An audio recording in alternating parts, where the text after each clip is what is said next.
Good morning, good afternoon, good evening, friends. Kevin sir back from personal tutor, standard 5th Marigold में chapter है Around the world.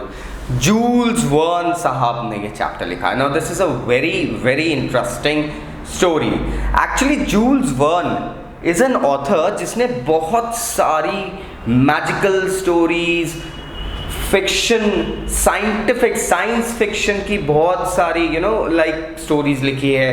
20,000 Leagues Below the Sea, Around the World in 80 days and all so many stories. इस chapter में भी हमें ये पता चलेगा कि मिस्टर फिलिस फॉग किस तरीके से अपने कंपेनियन पासपताउट के साथ में वर्ल्ड ट्रिप की प्लानिंग करते हैं in just 80 days. What he plans to do is he plans to go on a round world trip to be completed just within 80 days. So let us go ahead and have a look at the chapter.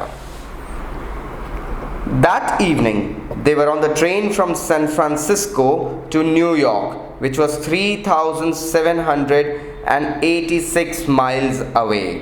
So they were actually going ahead from San Francisco to New York, which was 3,786 miles away. 3,786 miles. ये दूरी है San Francisco से लेके New York तक की. Now, in 7 days, the train would take them from Pacific to Atlantic Ocean. अब San Francisco है Pacific ocean पे और न्यूयॉर्क है अटलांटिक ओशन पे, और इसके बीच की दूरी 7 days इनको लगती. So they were on a trip. Basically ये तो एक ट्रांस कॉन्टिनेंटल ट्रिप हो गई है. आप वेस्ट अमेरिका से वेस्ट कोस्ट से ईस्ट कोस्ट की तरफ जा रहे हैं दोस्तों. If you people have been to America you will imagine now this is a transcontinental. San Francisco America के इस पोर्ट पे आता है, इस कोस्ट पे जो ईस्ट रहता है, and this is basically the coast that reaches the Pacific. And वहाँ से आप न्यूयॉर्क जा रहे हैं to the coast, to the city that is based at Atlantic ocean, इन दोनों ओशंस के बीच में. Now the train steamed through California at full speed. California San Francisco का स्टेट है, बहुत तेजी से निकल रही है. Cross steep mountain slopes, deep canyons and here raising curves, moving through a few tunnels and bridges. बहुत सारी चीज़ें मिलती है. स्टीप माउंटेन्स मिलते हैं, ब्रिजेस मिलते हैं, टनल्स मिलते हैं, केव्स मिलते हैं. बहुत सारी जगहों से ट्रेन धड़धड़ाते हुए चली जा रही है. Suddenly the train slowed down as a herd of buffaloes charged across the railway track. The train was forced to stop till the procession passed like a great brown river. अब बहुत सारी buffaloes का एक झुंड railway track cross कर रहा है. Train को रुकना पड़ा. अब वो इतनी सारी बफेलोज थी, ऐसा लग रहा था मानो एक ब्राउन कलर की रिवर बह रही है. Now the heard took a full 3 hours to cross the track. Night had fallen by the time the train could move again. अब उस हर्ड को 3 घंटे लग गए. सोचिए कितनी बफेलोज होगी. अगर हम बात करें तो अमेरिकन आउटबैक में जो मिडलैंड्स एरिया हैं और उसके बाद में बैडलैंड्स जिसे कहते हैं, फॉरेस्ट वगैरह, वहाँ पे हमें ह्यूज हर्ड्स ऑफ बफेलोज मिलते हैं, वाइल्ड बफेलोज. सो फ्रेंड्स, ये जब ट्रैवल करते हैं so they actually create a spectacular scene. वही चीज़ यहाँ पे भी हो रही थी. The train headed for the steep mountains. और इस चीज़ को ट्रैवल करने में, इस हर्ड को निकलने में 3 घंटे लग गए थे, और जब तक ट्रेन चलती अंधेरा हो गया था, मतलब रात हो गई थी. The train headed for the steep mountains. This was the most difficult part of the journey with its winding roads. They passed the highest point of the journey, 7,524 feet above sea level. In a few hours they would be out of the Rocky Mountains. अब Rocky mountains basically अगर मैं map में दिखाऊं आपको तो Rocky mountains America में western coast के पास में एक श्रृंखला है, एक पर्वत श्रृंखला है. Now it is a mountain range found towards the western coast, California and all के पास में. वहाँ उसको क्रॉस करने में, now that was the height of 7,524 feet. अब आप सोचिए, this was a big height my friends. So हुआ ये कि ट्रेन अब स्टीप माउंटेन्स के टर्न्स पे चलने लगी. वहाँ पे टर्न्स थे, बहुत सारे टर्न्स थे ट्रैक्स में, और 7,524 feet ऊपर पहुँच गए थे. रॉकी माउंटेन्स ये लोग पास करने वाले थे. After the passengers had taken their breakfast, the train gave a shrill whistle and braked with a jerk and came to an halt. सुबह जैसे हुई, ब्रेकफास्ट जैसे पैसेंजर्स ने कंप्लीट करा, रात तो निकल गई थी, ट्रैवल कर लिया था, रॉकी माउंटेन से बाहर निकल रहे थे, लेकिन जैसे सुबह हुई पैसेंजर्स ने ब्रेकफास्ट करा कि ट्रेन ने सडनली विसल दी और एकदम से जर्क के साथ रुक गई। क्यों हुआ? Passpatao, the French passenger, went to see what the matter was. There was nothing to be seen. The train had halted in middle of nowhere. अब Passpatao एक French person है, ये नेम देख के ही लग रहा है that this is basically a French name, Passpatao. So यहाँ पे Passpatao देखने के लिए जाता है कि भैया क्या हुआ, लेकिन उसे कुछ दिखता नहीं है। ट्रेन ऐसी जगह रुकी थी जहाँ पे कुछ भी समझ नहीं आ रहा था। It was middle of nowhere. एक खाली मतलब मैदान सॉर्ट ऑफ था, दूर दूर तक कुछ भी समझ में नहीं आ रहा क्या है। Now there was suddenly he says there was no station in sight. Usually train कहाँ रुकती है? स्टेशंस पे, लेकिन यहाँ कोई स्टेशन भी नहीं दिख रहा था। He heard the signalman say the train can't go on. The bridge near Medicine Bow won't support the way. It was a suspension bridge and some of its cables were broken. अब वो कह रहा है, उसने signalman की आवाज़ सुनी पासपताउट ने कि भैया ट्रेन आगे नहीं जा सकती। क्यों? क्योंकि जो ब्रिज है मेडिसिन बो पे वो एक सस्पेंशन ब्रिज है। अब दोस्तों सस्पेंशन ब्रिज यूजुअली इस टाइप के ब्रिज होते हैं, आपने देखे होंगे। दीज आर सस्पेंशन ब्रिजेस जो कि केबल्स से संभले रहते हैं। तो ये कुछ ऐसी रोड्स रहती है और ये सस्पेंशन ब्रिजेस रहते हैं। They are held down with certain cables and ropeways. तो ये जो केबल्स और रोपवेज होती है फ्रेंड्स, ये इस ब्रिज को पूरा सपोर्ट देती रहती है। पूरा सपोर्ट ब्रिज का जो रहता है वो इन केबल्स पे रहता है। अब ये कह रहे हैं कि भैया ये जो ब्रिज है सस्पेंशन ब्रिज, ये इस ट्रेन का वजन नहीं हैंडल कर पाएगा। मेडिसिन बो पे जो ब्रिज है। The driver of the train said, "Perhaps there is a chance of getting across the bridge by letting the train proceed at maximum speed." Driver कहता है एक काम करते हैं, हम ट्रेन को ना बहुत ज़्यादा स्पीड में धड़धड़ाते हुए निकाल लेते हैं, कुछ नहीं होगा। एक पॉसिबिलिटी ये भी है। Now all about said the conductor. अब कंडक्टर्स जो होते हैं जो बसेस में होते हैं, ट्रेन्स में होते हैं, जो कंडक्ट करते हैं ट्रैवल को, पैसेंजर्स को कंडक्ट करते हैं, उनकी चीज़ें देखते हैं। उसने कहा ऑल अबाउट मतलब चलो सब लोग चढ़ जाओ। The passengers got on the train and the driver reversed the train for nearly a mile. अब ड्राइवर ने सब चढ़ गए और ड्राइवर ने ट्रेन को थोड़ा पीछे लिया, लगभग 1 माइल तक पीछे लेके गया, क्योंकि फिर स्पीड पकड़ के आएगा। Then he gave another whistle, जोर से सीटी मारी। The train began to move forward so fast that it was frightening. और ट्रेन इतना फास्ट चलने लगी कि सच में लोगों को डर लगने लगा। The passengers had a feeling that the train was not resting on tracks but was floating through air. As the engine shrieked and the train shuddered, they were over the bridge in a flash. लोगों को ऐसा समझ में आने लगा कि train tracks पे नहीं चल रही है, मानो क्लाउड्स पे उड़ रही है इतनी स्पीड में, और इंजन इतनी तेजी से धड़धड़ाते हुए ब्रिज को पार करके निकल गया। As soon as they passed over the Medicine River, the bridge crashed down into the raging waters below. The train continued its course that evening without interruption. और जैसे इन लोगों ने उस रिवर, मेडिसिन बो रिवर जो है, उसको पार करा, ये ब्रिज टूट गया। It fell down into the river.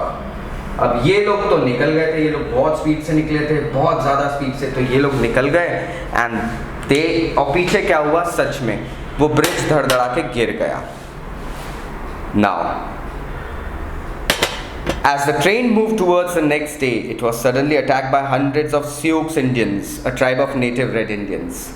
अब नेक्स्ट डे ट्रेन थोड़ा और आगे बढ़ी तो वहाँ पे बहुत सारे कई सौ नेटिव इंडियंस, सियोक्स इंडियंस कहते हैं जिनको, ये सियोक्स इंडियंस जो है ये एक ट्राइब होती है रेड इंडियंस की, उन्होंने अटैक कर दिया। ये यूजुअली बहुत चलता था अमेरिका में फ्रेंड्स, जब अमेरिका सेटल हो रहा था तब यूरोपियंस जब अमेरिका में सेटल होने के लिए गए थे, इंग्लिशमैन, फ्रेंच, स्पेनिश, स्पेनियार्ड्स जिनको कहते हैं, पोर्चुगीज, तब रेड इंडियंस के साथ बहुत क्लैशेस हुए थे इनके, तो उन्होंने अटैक कर दिया ट्रेन के ऊपर। अब क्या होगा? Now Red Indians, many of them appeared from all sides, हर तरफ से आ रहे हैं, jumped, and what happened? Now, jumped onto the moving train and pulled themselves up the steps. They were armed with rifles. Some travelers had revolvers, and they defended themselves bravely by answering with pistol shots. अब Red Indians के पास थी guns, उनके पास थी rifles, वो लोग train पे कूदने लगे। कुछ पैसेंजर्स के पास भी गन्स थी, पिस्टल, छोटी गन जो होती है ना आप जिसको दिवाली पे यूज़ करते हैं, तो उनके पास भी पिस्टल्स थी और उन्होंने भी जवाब देना शुरू करा। No, they also started firing shots. The conductor cried out, the train must be stopped और we are lost. I will go, said Paspataut. He opened the door and, unseen by the Red Indians, he slipped under the racing train and holding on to the chains, he slowly reached the engine. Then he separated the engine from the coaches. They started to slow down. अब हुआ ये, conductor ने जोर से चिल्लाया कि अरे हमें ट्रेन रोकना पड़ेगी, नहीं तो हम पता नहीं कहाँ निकल जाएंगे, विल बी लॉस्ट। और ये रेड इंडियंस तो पता नहीं क्या कर रहे हैं। पासपताउत थोड़ा ब्रेव था, उसने सडनली रेड इंडियन से नज़र बचा के, उनकी नज़रों में नहीं आके ट्रेन के नीचे गया और धीरे से इंजन से बाकी के कोचेस को अलग कर दिया। कितना एडवेंचरस होगा फ्रेंड्स ये, it's just like a movie, और इनफैक्ट इस पे मूवी बनी हुई है। नाउ अब कोचेस धीरे धीरे रुकने लग गए क्योंकि इंजन तो चला गया था। They had near the station where soldiers attracted by the sounds of shots hurried towards the train. अब ये लोग एक रेलवे स्टेशन पहुंचे, वहां पे बहुत सारे सोल्जर्स थे, आर्मी के सोल्जर्स खड़े थे। अब आपको पता है दोस्तों, आर्मी के सोल्जर्स जहां पे भी प्रॉब्लम होती है क्या करते हैं, बस मदद के लिए आ जाते हैं। यहाँ पे भी उन्होंने जैसे गन शॉट्स सुने थे, उनको आवाज आई थी फायरिंग शॉट्स की, they rush towards the train. The Red Indians on board saw them and quickly jumped off before the train stopped entirely. अब खाली डिब्बे चलते जा रहे हैं, इंजन है ही नहीं, और सोल्जर्स आ रहे हैं, और रेड इंडियन से देखा, अरे बाप रे सोल्जर्स आ रहे हैं, अब तो हम बच नहीं पाएंगे, क्योंकि सोल्जर्स तो वेल ट्रेंड होते हैं, आर्म्ड होते हैं, उनके पास सब चीज़ें रहती है, मशेते रहते हैं उनके पास में अगर हम देखें तो अच्छी एनफील्ड राइफल्स होती है, और उनके पास कैनन शूटर्स जिसे हम कह सकते हैं, तो वो सब चीज़ें भी होती है। तो ये सारी चीज़ें इनके पास थी सोल्जर्स के पास। रेड इंडियंस ने देखा, अरे बाप रे सोल्जर्स आ रहे हैं, भागो, एंड वो लोग भाग गए और ट्रेन स्टेशन पे जाके रुक गई। यहाँ चैप्टर खत्म होता है। Let us go ahead and have a look at the question and answers. Which tribe of red Indians attack the travellers. अब यहाँ पे क्वेश्चन आता है, तो आप पीछे देखेंगे अगर, तो कौन सी ट्राइब ने अटैक करा था, Sioux Indians. The tribe of Sioux Indians had attacked the travellers. Now which was the highest point of the journey. तो हाईएस्ट पॉइंट जो जर्नी की थी वो क्या थी, हमने देखा है यहाँ पर कि हाईएस्ट पॉइंट जो था that was 7524 feet above the sea level. That was the highest point of the journey, my friends. Now, why did the train stop the first time? The train stopped for the first time since a group of buffaloes was crossing the track. How many days would it take for the train to reach New York? अब यहाँ पे मैंने answer दिया था आपको. Now you remember मैंने answer क्यों लिखा था? तो how many days it would take for the train to reach New York?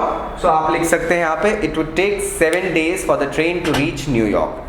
Take the correct answer. Question 5 है, the first time the train stopped was because क्यों? The tracks were broken. B, a herd of buffaloes were passing. A, some robbers stopped the train. तो क्या हुआ था? कुछ चोरों ने train रोकी थी, कुछ buffaloes पास कर रही थी, या ट्रैक ही टूट गए थे? So the answer is B, a herd of buffaloes was passing. Now 2, the bridge fell with a crash into the river. Bridge कब टूट के गिरा रिवर में? ये इंपॉर्टेंट क्वेश्चन है दोस्तों. सो A, after the train had passed through.